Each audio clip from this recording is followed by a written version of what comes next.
IT의 신! 아신 여러분 안녕하십니까? 또 트럼프 이야기예요.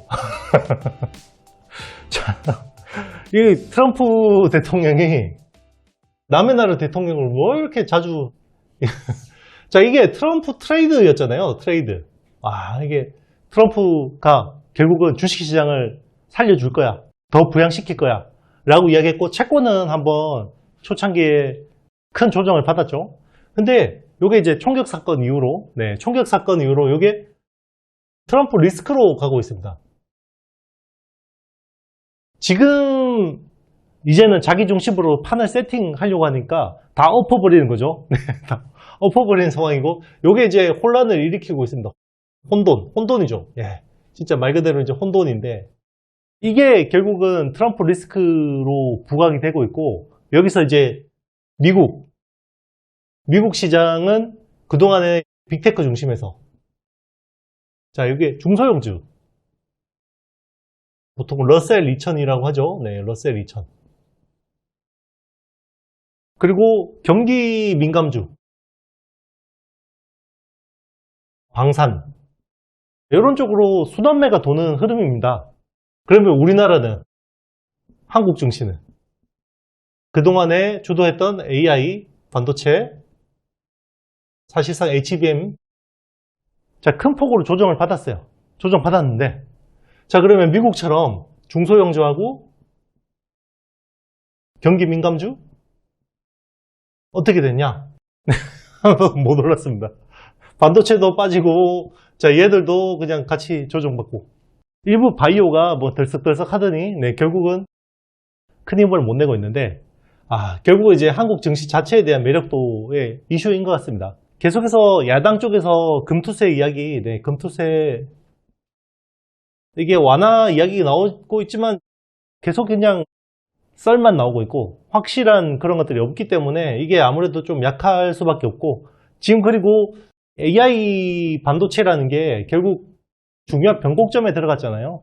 서버 인프라 쪽하고 서버 인프라에서 요게 이제 온 디바이스 AI로 가는데, 여기서 이제 미국은 가는데 우리나라는 못 가고 있죠. 그런 것들이 아무래도 그래, HBM은 인정, AI 반도체에서 핵심 수혜주 인정. 근데 온 디바이스 AI는 좀 애매한 거죠. 자, 그러니까 억지로 갖다 붙인 게 온 디바이스 AI가 되면 D램을 더 많이 쓴다, 낸드를 더 많이 쓴다. 자, 물론 이거 수혜도 맞는데요, 딱 여러분들이 생각하시기에 어떤가요? 이게 매력도 측면에서 HBM하고 커머디티 쪽에 수혜를 본다라는 게 이게 말이 안 되잖아요. 그러니까 말이 안 된다기보다는 수혜 강도, 우리가 생각하는 중요도, 이런 데서 좀 큰 차이가 나잖아요. 결국 그러니까 온 디바이스 AI 프로세서 쪽으로 한국이 크게 수혜를 못 본다라고 이제 투자자들은 생각을 하는 거죠. 해외, 국내 투자자들 모두 포함해서. 자, 이런 것들이 이제 아무래도 좀 영향을 미친 것 같고요. 자, 그럼에도 국내 시장에서 기회는 결국 이제 삼성전자한테 달려있다고 봅니다. 삼성전자한테 달려있다고 볼 수 있고, 삼성전자 밸류체인, 여기는 좀 기회가 있다고 생각할 수 있고요. 또 하나는 이겁니다. 기판 쪽. 기판? 근데 기존에 우리 이야기는 전통 기판 말고, 플라스틱 말고, 무슨 이야기 하시는지 아시죠? 글라스 코어 기판. 원래 상승 사이클의 피날레는 항상 장비에서 소재 부품으로 갔다가, 댓글 보니까 이거 언제 올랐냐 이런 이야기 많이 하시는데, 사실 장비에 비해서, 특히나 어드밴스드 패키징 장비에 비해서는 진짜 못 올라오고 끝나는 것 같긴 합니다. 그럼에도 불구하고 올랐죠. 연초 대비에서는 올랐고, 요게 이제 마지막에 이제 기판이 피날레를 장식하는데, 이번에는 글라스 코어 기판이라는 새로운 거가 붙었잖아요. 그래서 글라스 코어 기판 쪽에서는 그래도 국내에서 필옵틱스 같은, 그리고 HB테크, 캠트로닉스, 삼성전기, 이런 회사들이 아직까지는 좀 더 지켜볼 만하지 않냐, 기회가 있지 않냐 생각이 듭니다. 그럼에도 불구하고 지금 미국 쪽에 어제 반등 폭을 보면요, 오늘 7월 23일자 촬영인데, 어제 필라델피아 반도체 지수가 5% 반등을 했거든요. 5% 반등을 했는데 사실 국내 오늘 반도체 반등 폭은 굉장히 좀 약해요. 네. 그동안 조정받은 것에 비해서 굉장히 약하기 때문에 좀 당분간 테크 쪽을 보면 미국 테크가 좀 더 낫지 않냐, 하반기. 아직까지는 이제 국내 쪽은 뭔가 돌려 세우려면, 분위기를 반전하려면 좀 시간이 필요한데, 국내 쪽은 이제 이런 것들 중심으로 보자라는 게 제 생각입니다. 맞을 수도 있고 틀릴 수도 있고. 여러분, 절대 제 아이디어를 가지고 투자하시면 아무도 책임지지 않습니다. 사실 대한민국 증시에 지금 사실 펀더멘털이라 그러면 결국 수출인데, 내수 기대하시는 분 있나요? 혹시 내수를 기대하고 제 채널 보시는 분이 있나요? 그럼 핀트 잘못 잡았는데. 사실 수출밖에 기대할 게 없죠.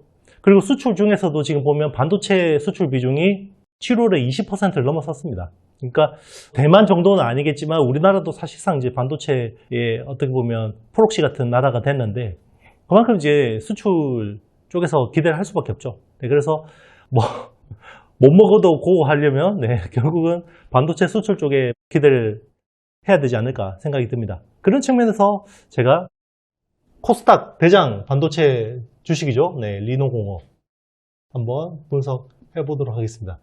최근에 주가 흐름은 좋지는 않습니다. 회사는 테스트 소켓 하는데 이게 핀 타입이죠. 핀 타입은 주로 시스템 반도체 향이죠. 그리고 테스트 소켓에 쓰는 핀, 리노 핀이라고 합니다. 리노 핀. 그리고 기타 의료 장비, 지멘스 쪽에 부품이 들어가죠. 소켓은 작년에 1,580억, 올해는 1,850억 정도를 예상하고 있습니다. 그리고 리노 핀은 작년이 710억, 올해는 810억. 그리고 기타가 작년이 270억, 올해는 한 310억 정도를 예상을 하고 있습니다. 상반기가 그렇게 좋지는 못했어요. 그런데 매출은 상대적으로 좀 부진했지만 이익률 측면에서 굉장히 개선되고 있다. 자, 이게 질이 좋아지고 있다는 것은 결국 멀티플에 대한 기대감을 높여줄 수 있다는 건데요. 기존에 이제 보통 보면 모바일 AP가 주로 메인이었는데, 요게 이제 AI, 반도체, HBM도 포함입니다.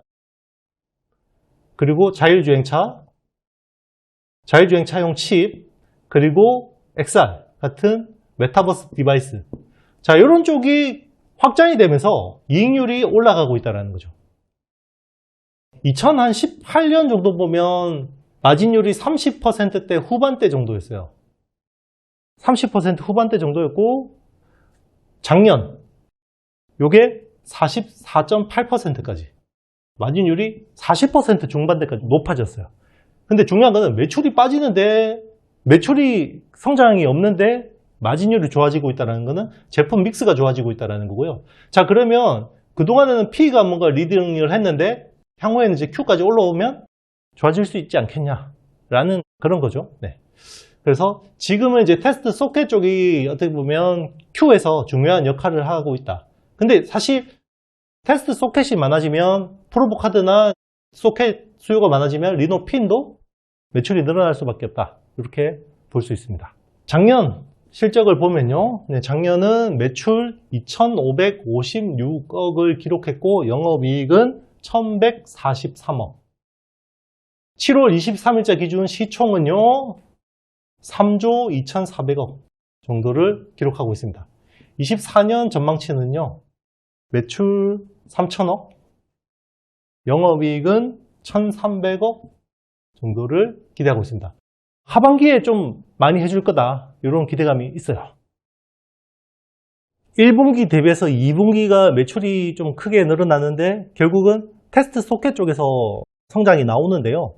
3분기에도 마찬가지입니다. 결국은 리노핀이나 의료 장비보다는 결국 테스트 소켓 쪽에서 뭔가가 이제 성장이 계속해서 나와주는 그림이라고 보고 있고요. 거기서 또 마진율이 개선되는 흐름. 결국 온 디바이스 AI 칩들이 많아지면 여기 이제 테스트를 하는 소켓이나 이제 핀들이 더 커스터마이징 돼야 되기 때문에 수혜를 보는데요.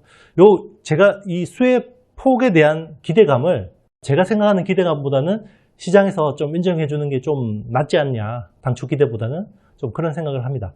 그래서 오히려 리노공업 같은 테스트 소켓보다는 오히려 기존에 이제 코파일럿 같은 것들이 AI가 본격적으로 AI PC가 되거나 아니면 AI 스마트폰, 애플 인텔리전스 같은 이런 것들이 되면 결국 이제 우리 커머디티 DRAM들이 2기가나 4기가 정도에 추가되고 그리고 프로그램을 저장해야 되기 때문에 SSD 요즘에 이런 쪽이 오히려 더 실질적인 수혜라고 보고 있는 것 같습니다. 결국은 항상 이제 시장이 옳죠. 네, 시장이 옳기 때문에 그 흐름에 맞게 여러분들이 같이 스텝을 밟아주는 게 맞지 않을까. 그런데 리노공업 같은 회사들, 심텍 같은 회사들도 한번 주목받을 수 있는 기회가 올 수 있지 않을까 이런 생각도 해봅니다. 항상 뭐 제 생각하고 시장하고 다르게 갈 수 있고, 네, 그리고 제 투자 판단은 여러분들의 투자 판단과 다를 수 있습니다. 그렇기 때문에 항상 제 생각은요, 여러분들이 하나의 그냥 아이디어, 단서로만 활용하시고요. 절대 제 판단에 따라서 투자하시면 안 됩니다. 투자의 판단은 여러분들한테 있다는 겁니다. 수익 내는 것도 여러분들 목, 손실도 여러분들 목. 네. 절대 저한테 책임을 물으시면 안 됩니다. 네. 긴 영상 시청해 주셔서 감사드리고요. 좋아요, 사랑해요. 이런 거 너무 감사합니다. 최근에 제 채널 인기가 시들한데요. 이럴 때일수록 여러분들 항상 아시죠? 불황에 준비를 해야 또 봄이 왔을 때 씨를 뿌릴 수 있습니다. 공자님이 이런 말씀을 했죠. 아침에 일찍 일어나지 않으면 하루 동안 이룬 게 없고요. 봄에 씨를 뿌리지 않으면 가을에 거둘 게 없고요. 젊어서 배우지 않으면 늙어서 아는 게 없다. 사실 제 채널에 오시는 분들이 대부분 45세에서 55세에 자산이 많으신, 그런데 이제 노동소득의 한계에 다다르신 이런 분들이, 고민이 많으신 분들이 많으신데요. 요즘에는 55세는 장년입니다, 여러분. 네, 청년과 장년의 사이라고 보시면 됩니다. 대한민국 평균 나이가 제 나이하고 똑같거든요. 40대 중반이기 때문에. 그러니까 여러분 항상 불황에 공부하셔야 됩니다. 그래야 다음 사이클에서 또 기회를 잡으실 수가 있겠죠. 네, 주저리 잔소리가 길었습니다. 주말 잘 보내시고요. 네, 장마 조심하시고요. 다음 주에 더 좋은 내용으로 여러분들 찾아뵙도록 하겠습니다. 안녕.